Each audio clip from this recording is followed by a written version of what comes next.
Last day of the MH-CET MBA 2026 application. No roadmap, no preparation, and no clue about what I was going to do after filling the form. I just had 40 days left with me. I had two choices at this point of time. Either close the application and wait for the next year when I will properly be prepared for the exam, or take the risk and give everything I had in the next 40 days and see where I get.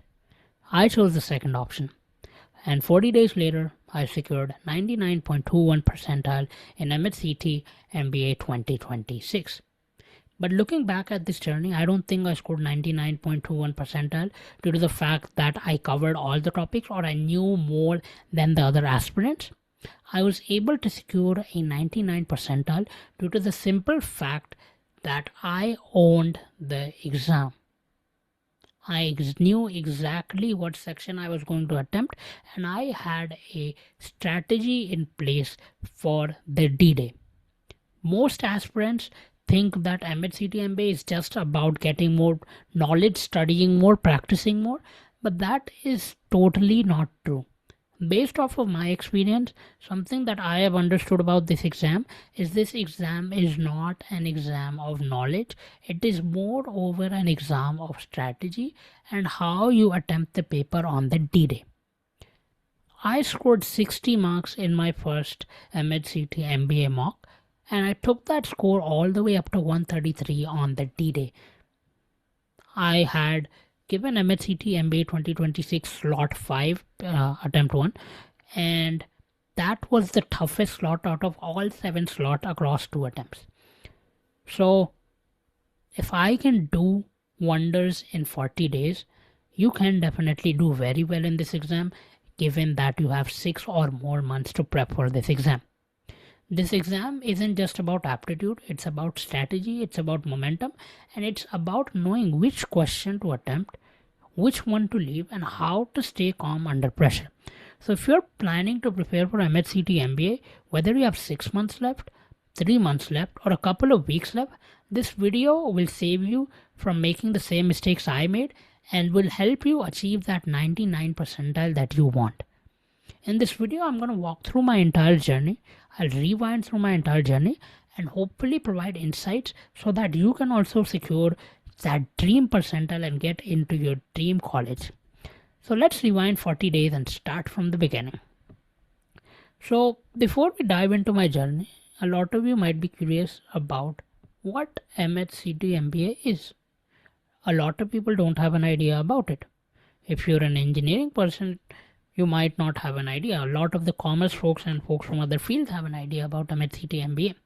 So I'll just tell you what it is. So MH-CET MBA is basically like CAT but for Maharashtra.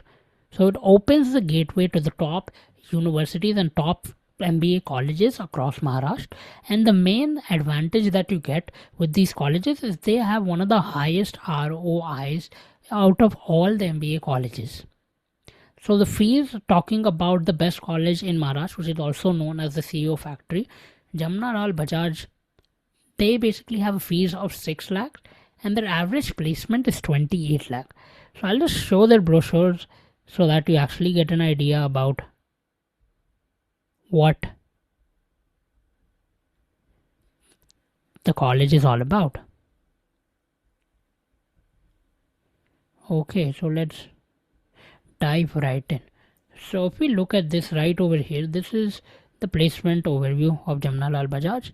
So the mean CTC is 26.67 LPA, the median is 26.15, highest CTC is 80 LPA, and the top 10% get 38.25 LPA, top 30% end up getting 33.37 LPA, and you can look at all the different kind of sectors that come to hire at Jamnalal Bajaj. Let's go through the prominent recruiters. So you'll see the big guns out there: BCG, Boston Consultancy Group.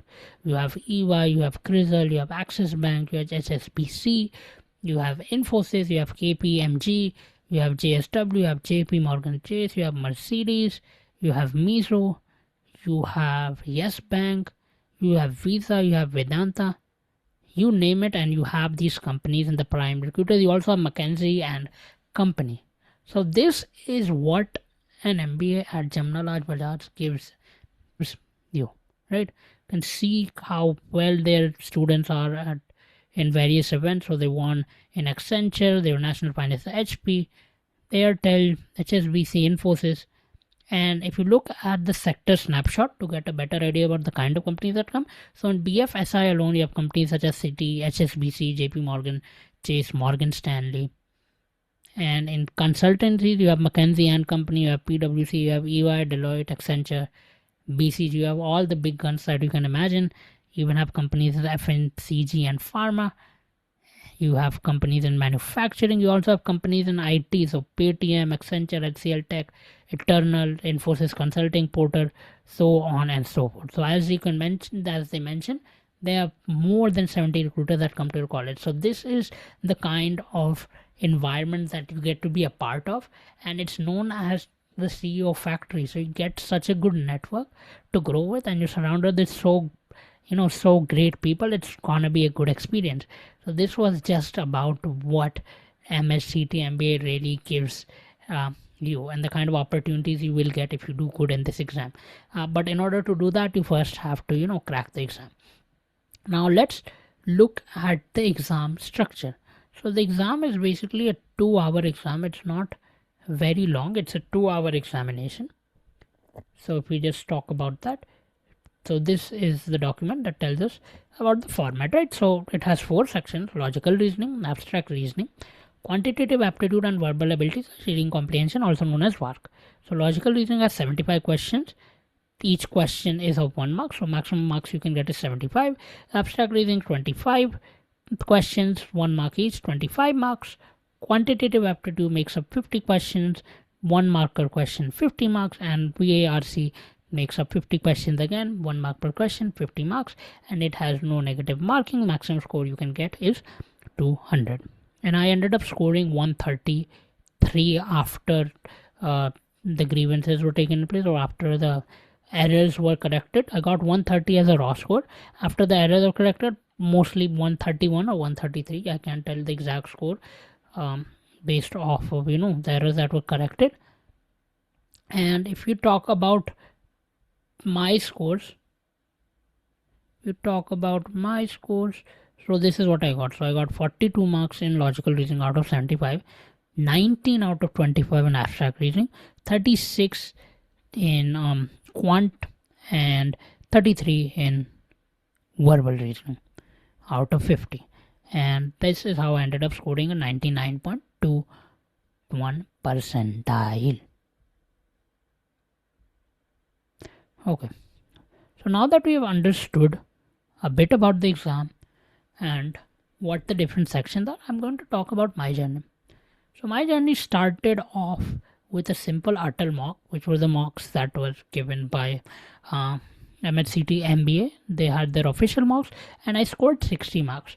So if I remember something in my first mock was, what I did was I didn't have a strategy in place, and this was just to gauge where I stand right now.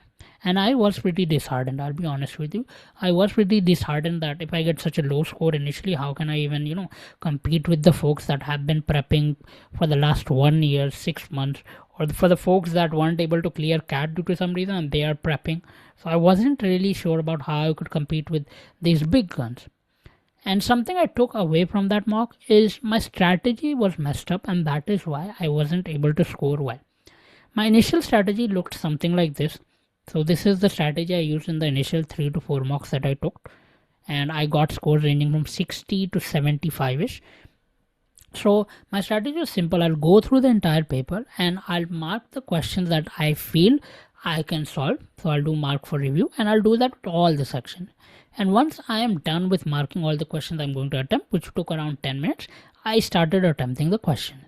For the questions I had no clue. Sometimes I ended up wasting time, and for some questions I stuck to the question for too long, and that is the biggest mistake you can make. So if you don't know a question, or if you're stuck on a question, do not take it to heart. Move ahead, because all the questions are of 1 mark. So it does not matter whether you solve that large question or you solve a simple question and get 1 mark. And you never know, in the future we will definitely get a question that is easier than the question you're attempting right now. So you have two things that you can do at this point of time. If you don't know a question, you can first of all mark for review. That is fine. If you feel like the question is kind of lengthy and you don't want to waste time right now, you'll come back to it. You can mark for review. And the second case, if you have no idea about the question, the best way is, mark an option and go ahead, because you will never get time to come back to a question once you have moved ahead. That is something that should be clear in your mind. Everyone thinks that you can come back to a question, but that is never going to happen. So if you have no idea about the question, mark it and move ahead. And the other flaw about my strategy was that I was not gaining momentum in the first 10 minutes. So you can compare MH-CET MBA with T20. This is what I have understood based off of my experience. That MH-CET MBA is like a T20 game.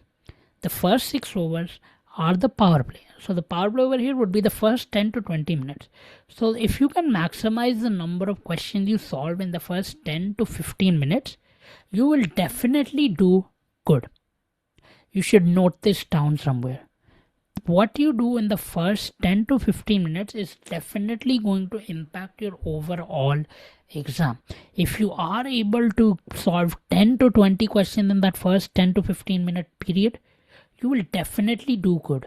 And if you end up being stuck on a question in this initial 10 to 15 minute period, it is really going to bring you down. It's going to bring your confidence down, and it is going to end up affecting your score in a bad way. It's going to bring your score down. So these 10 to 15 minutes are the golden period. So this is what I took from my first 5 mock attempts. That my strategy was flawed.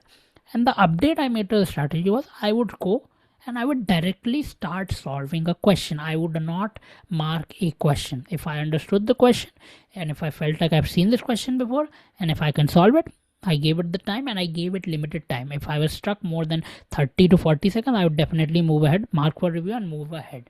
So moving ahead is the most important lesson that I learned. And the first 10 to 15 minutes is the golden period where you can decide how your exam is going to go. Talking about the sections that I attempted. So sectional strategy, it can vary from person to person. Usually you should start off with your strength. So I felt like abstract reasoning was a small section and it was relatively easy to do. So that is why I backed my strength and I always attempted that section first. And you can see in the result, 25, I got out of 25, I got 19 in abstract reasoning itself. Then I went to logical reasoning. So logical reasoning is one of the largest, or it is the largest or longest section that we had. There are 75 questions, and the type of questions that come, you can easily solve them. So there are blood relation questions, you have seating arrangement questions, you have circular arrangement questions. I can tell more details if you want. I'll attach another video where I can go into depth regarding these subjects, but you have sub questions like this. I think things make sense to you, like direction questions, seating arrangement, like I mentioned, blood relation. So this is bulk of the exam.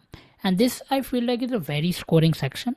Though I scored only around 42 like I mentioned, this is a very scoring section. So if you attempt this section second, you out of the 200 marks, you're done with 100 marks, right? So logical reasoning is 75 marks and abstract reasoning is 25 marks. So you're done with 50% of the paper. Then I went to VARC because VARC had these long essays. So you need a habit to, read them, understand them and answer the question. So with one RC they had 3 to 4 questions. So time wise it is more efficient to solve this versus solving a single question for quant. So then I went to VARC, spent some time over there, and lastly I went to the quant section, which accounted for 50% of the marks. Now VARC I personally found simple, or I personally found as a section that I liked due to the fact that it was reading comprehension, so it depended only upon your reading skills. There are some questions regarding synonyms, antonyms, things like that. But they are direct questions. If you know the answer, you can attempt it very quick. And if you don't know it, there's no use of wasting too much time on that section. So it's a good section to attempt. And lastly, we have quant. Now, quant can be calculated. That is why I tried to attempt it last. And it only has 50 marks. So I felt like if I could do well in this 150 marks, I could pretty much get a good percentile out of that. Quant would be my bonus in that case. Because quant sometimes does take time. Quant can be easy, but it can be time consuming. And this is the biggest trap that is there. I feel like quant is a big trap because that is where you get stuck in calculations and you take the question by heart and you be like, no, I'm gonna solve this question to its entirety, and that is totally wrong. So that is a wrong strategy. If I talk about my preparation now, so contrary to popular belief where you take mocks after you have prepared everything, everything, I didn't do that. I didn't have so much time anyways, so I used mocks as a way to learn. And this is a very efficient strategy. You can take mocks, you can analyze them. So analyzing the mocks is also very important. So I made this entire sheet, Google sheet, where I mentioned how many marks I gained per minute. I did a the division of each section, sectional breakdown, which section I was doing good in, which section I was doing bad in, bookmarking the questions I didn't get, going to the questions I didn't get, understanding the logic behind why I didn't get it, whether it was a logical flaw where I didn't know the concept, or whether it was a silly mistake, and how I can improve on that. And that is the best thing about mocks. You can understand where you stand, and you can also understand the mistakes that you made and how you can improve. So this is the single most biggest thing or single most helpful thing that one can do, is analyze the mock. So if the mock is of 2 hours approx, so yeah, the mock is of 2 hours, you can spend 3 to 4 hours analyzing the mock, and this is where you will understand where you lag. And if you understand where you lag, you will definitely do well. You just have to improve on that concept or improve on that topic.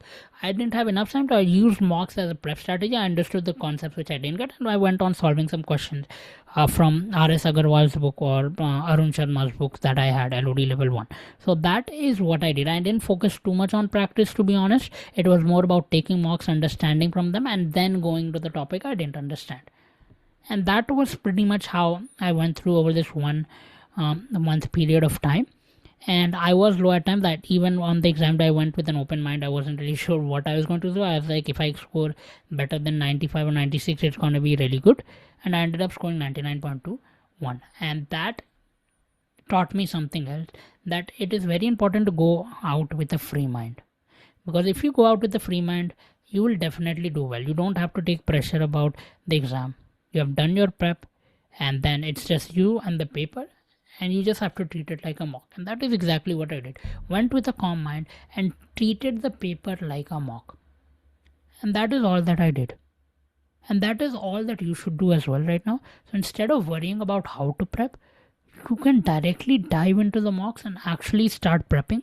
Because in 40 days, if I can get 99.21 percentile, you can definitely get more than 99.9 percentile if you actually give the time. And the reward is huge. As I already mentioned, the placement and the kind of network that you get, it is very huge. So this is all for today. This was a brief about my journey. If you have any other doubts, you can let me know in the comment section, and I will definitely make some more specific videos if you want that. So mention that as well. And this is all about my journey. So yeah, thank you so much for watching this video, and give your best. That is all that I have to say. Give your best. Go out with an open mind. If I can do it in a short period of time, you definitely can do way better. So yeah, all the best everyone, and let's crack this exam.